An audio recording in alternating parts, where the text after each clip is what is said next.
गाजियाबाद की एक छात्रा के साथ मेरठ हाईवे पर शिकंजी रेस्टोरेंट में दुष्कर्म हुआ। आरोपी ने एडमिशन का झांसा देकर छात्रा को भुलाया और नशीला पदार्थ मिलाकर शिकंजी पिलाई। पुलिस ने आरोपी के खिलाफ मुकदमा दर्ज कर लिया है। अगली खबर, सपा प्रमुख अखिलेश यादव सावन के पहले सोमवार को काशी विश्वनाथ मंदिर में जलाभिषेक करेंगे। ये कदम उनकी मुस्लिम परस्त छवि को बदलने और 2027 में चुनाव में हिंदू वोट बैंक को आकर्षित करने की रणनीति के रूप में देखा जा रहा है। हालांकि ये कदम बीजेपी के हिंदुत्व वाले एजेंडे की प्रतिक्रिया है। ऐसा करने से अखिलेश को मुस्लिम वोटों का विश्वास बनाए रखने में काफी चुनौती होगी। अगली खबर, कांवड़ यात्रा से पहले मुरादाबाद के सांसद एसटी हसन का विवादित बयान सामने आया। उन्होंने ढाबे की चेकिंग करने वालों की तुलना आतंकियों से करते हुए उन्हें पहलगाम वाले बता दिया। इस बयान पर बवाल मच गया। बीजेपी ने सपा और कांग्रेस पर हिंदू विरोधी मानसिकता का आरोप लगाया और बयान को तुरंत वापस लेने की मांग की है। अगली खबर, औरैया जिले में एक अजीबोगरीब चोरी की घटना सामने आई, जहां चोर 20 लाख की स्कॉर्पियो से 5 सुअर चोरी कर ले गए। पूरी वारदात सीसीटीवी कैमरे में कैद हुई और अब सोशल मीडिया पर यह खबर वायरल है। अगली खबर, मुरादाबाद में पुलिस ने बड़ी कार्रवाई को अंजाम देते हुए 1.10 किलोग्राम चरस के साथ 3 तस्करों को गिरफ्तार किया। इसमें एक निलंबित लेखपाल भी शामिल है, जिसे इस नेटवर्क का मास्टरमाइंड बताया गया है। अगली खबर, देवरिया जिले में एक वीडियो वायरल हुआ जिसमें भाजपा विधायक दीपक मिश्रा एक विकास समिति की बैठक से नाराज होकर चले गए। उन्होंने अधिकारियों पर अपने विधानसभा क्षेत्र के विकास कार्यों में लापरवाही का आरोप लगाया। खासकर सड़क निर्माण परियोजनाओं को लेकर यह पूरा मामला देखा गया। अगली खबर, वृंदावन स्थित प्रिया कांतजू मंदिर के संस्थापक और प्रसिद्ध कथावाचक देवकीनंदन ठाकुर को फिर से जान से मारने की धमकी मिली है। एक व्यक्ति ने मंदिर कार्यालय के नंबर पर ऑडियो मैसेज भेजकर 1 महीने के भीतर हमला करने की चेतावनी दी है। अगली खबर, लखनऊ के नगराम में वाहन चेकिंग के दौरान दरोगा से मारपीट की गई और वर्दी फाड़ने वाले 2 आरोपी बुधवार को गिरफ्तार कर लिए गए। पुलिस ने थाने में दोनों की परेड निकाली। इस दौरान वह कान पकड़कर माफी मांगते हुए नजर आए। अगली खबर, जौनपुर के बेलव घाट पर बालू के ठेके को लेकर 15 साल पहले 2 लोगों की हत्या की गई थी। इस हत्याकांड की साजिश रचने में तब जौनपुर के सांसद रहे धनंजय सिंह का नाम सामने आया था। आज एमपी एमएलए कोर्ट ने उन्हें इस केस में बरी कर दिया। अगली खबर, संभल में हरिहर मंदिर जामा मस्जिद विवाद में चंदौसी कोर्ट ने अगली सुनवाई 21 जुलाई को तय की है। बता दें कि हाईकोर्ट ने मुस्लिम पक्ष की याचिका खारिज कर दी और ट्रायल कोर्ट के सर्वे के आदेश को बरकरार रखा है। मामले में एसआईटी ने 1100 पन्ने की चार्जशीट दाखिल की, जिसमें एसपी सांसद समेत 22 लोगों को आरोपी बनाया गया है। अगली खबर, समाजवादी पार्टी के राष्ट्रीय महासचिव शिवपाल सिंह यादव ने कथानक प्रकरण और उत्तर प्रदेश में योगी सरकार पर तीखा हमला बोला। उन्होंने आरोप लगाया कि भाजपा सामाजिक सद्भाव बिगाड़ने की कोशिश कर रही है और गरीबों को शिक्षा से वंचित करने के लिए स्कूल बंद कर रही है। यादव ने 2027 के चुनाव में सपा की जीत का दावा किया और बिहार में भाजपा की हार की भविष्यवाणी की। अगली खबर, आजमगढ़ में समाजवादी पार्टी प्रमुख अखिलेश यादव ने नए भवन का निर्माण किया और उसका उद्घाटन किया, लेकिन उनके नए भवन के गृह प्रवेश से पहले ब्राह्मण समाज के लोगों ने उनका विरोध किया। जहां पर गांव में काले झंडे लगाए गए, ब्राह्मणों की छवि खराब करने का आरोप लगाया। इसके साथ ही ब्राह्मण समाज के लोगों ने अपने घरों के सामने छत पर आजमगढ़ में काले झंडे लगाए। अगली खबर, समाजवादी पार्टी के राष्ट्रीय अध्यक्ष अखिलेश यादव ने आजमगढ़ में अपना नया कैंप कार्यालय बनाया। सपा प्रमुख का यह नया आशियाना 2027 के विधानसभा चुनाव को ध्यान में रखते हुए बनाया गया है। ये 72 बिस्वा में फैला आधुनिक भवन पूर्वांचल की 117 विधानसभा सीटों पर पार्टी का प्रभाव बढ़ाने रणनीति का केंद्र है। अगली खबर, गोंडा से जीजा साली के भाग जाने का मामला सामने आया। उसने अपने 3 बच्चों की भी परवाह नहीं की। बीवी रोते बिलखते थाने पहुंची। वहां उसने पुलिस को सारी कहानी सुनाई। बोली, मेरी बहन ने ही मेरी पति छीन लिया है। अगली खबर, गाजीपुर में एक मुस्लिम युवक को मंदिर में हिंदू गर्लफ्रेंड से शादी करना महंगा पड़ गया। जैसे ही उसने दुल्हन की मांग में सिंदूर भरा, 7 फेरे लिए, बात हर कहीं फैल गई। इसके बाद जो हुआ वो हैरान करने वाला था। अगली खबर, अपना दल एस में हाल ही में हुई फूट की खबरों के बीच केंद्रीय मंत्री अनुप्रिया पटेल ने बागी नेताओं को चेतावनी दी है। बागियों ने अपना मोर्चा नाम से नया मोर्चा बनाया। अनुप्रिया पटेल ने पार्टी की एकता पर जोर दिया और कहा कि सामाजिक न्याय के प्रति अपनी प्रतिबद्धता दोहराई। आशीष पटेल ने इस पूरे घटनाक्रम को अब षड्यंत्र बताया है। अगली खबर, मुजफ्फरनगर में कांवड़ यात्रा के दौरान दिल्ली देहरादून हाईवे पर ढाबा मालिकों से जबरन धर्म पूछने और पैंट उतरवाने की घटना ने सनसनी फैला दी। समाजवादी पार्टी के पूर्व सांसद एसटी हसन ने इस घटना की निंदा करते हुए कहा कि कृत्य आतंकवादियों जैसा है। उन्होंने आरोपियों के खिलाफ कड़ी कार्रवाई की मांग की है और सांप्रदायिक सौहार्द बनाए रखने की अपील की है। अगली खबर, संभल जिले के 181 प्राथमिक विद्यालयों को बंद करने या अन्य स्कूलों में मिलाने का निर्णय विवादों में घिरा हुआ है। 50 से कम छात्रों वाले स्कूलों को इसमें शामिल किया गया, जिससे ग्रामीणों में नाराजगी है।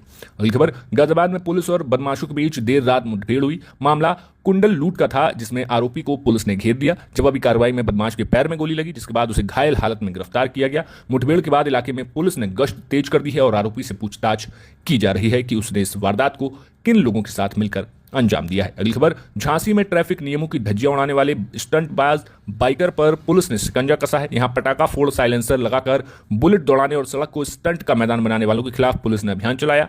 एक ही दिन में 10 से ज्यादा बाइकों के चालान काटे गए। अगली खबर, इस्लाम अपनाने वाले 12 लोग वापस हिंदू धर्म में लौटे। विश्व हिंदू रक्षा परिषद ने कराई घर वापसी। जानिए इनकी कहानी। बता दें कि विश्व हिंदू परिषद की अगुवाई में गोमती नगर के शिव मंदिर में इन 12 लोगों को बुलाकर घर वापसी कराई गई। इस दौरान उनको त्रिपुंड लगाया गया, भगवा वस्त्र पहनाया गया, फिर वैदिक मंत्रों के साथ हवन पूजन करवाया गया।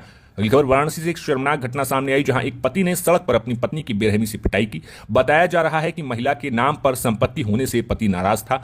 वारदात शहर के एक भीड़ भाड़ वाले इलाके में हुई और पूरी घटना सीसीटीवी कैमरे में कैद हो गई।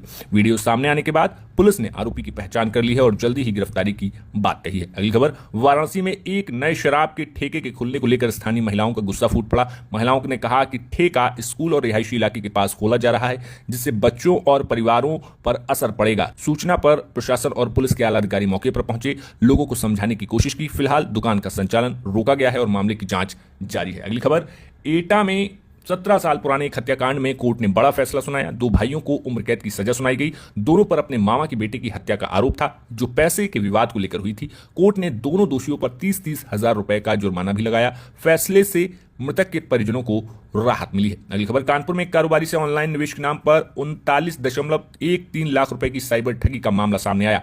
पीड़ित ने साइबर थाने में शिकायत दर्ज कराई है, जिसके बाद पुलिस ने मुकदमा दर्ज कर जांच शुरू कर दी। बताया गया कि ठगों ने विदेशी कंपनी का नाम लेकर निवेश का झांसा दिया और किश्तों में बड़ी रकम ऐंठ ली। अगली खबर, भदोही में खराब सड़क और जलभराव की समस्या को लेकर जनता दल यूनाइटेड के कार्यकर्ताओं ने अनोखा विरोध प्रदर्शन किया। सड़क पर ही धान की रोपाई करके उन्होंने स्थानीय प्रशासन के खिलाफ नाराजगी जताई। प्रदर्शनकारियों का कहना था कि महीनों से सड़क की हालत खराब है, लेकिन कोई सुनवाई नहीं हो रही।